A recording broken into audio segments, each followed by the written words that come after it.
one of the key reasons is because of the future. This election, this November, 6 months from now, when I need your vote, election in November, I think is going to determine the trajectory of our country. And I envision a much better future than what we're having to endure these days. With so many things that are wrong in a government that is seemingly out of touch with the voices and values and just the common sense.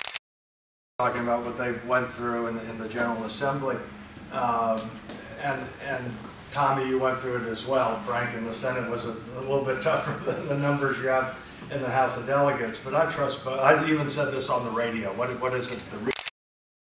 You're both rewinders, and I said I'll trust Tommy Wright and Frank Ruff to be making decisions for Virginia way more than I would trust Harry Reid and those folks in Washington. And there are several issues that I think are big flashpoint issues, but also indications of the differences between us, the Allen campaign, and that of Tim Kaine.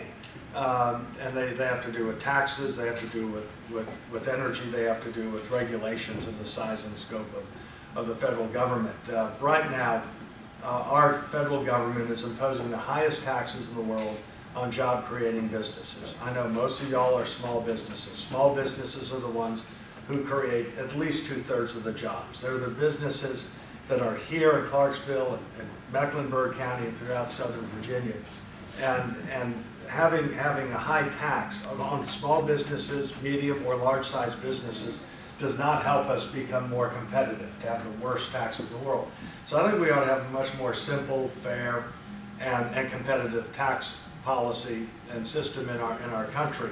And I think we ought to be better than the international average of 25%, where right now the federal government imposes a 35% tax. If that were reduced to 20%,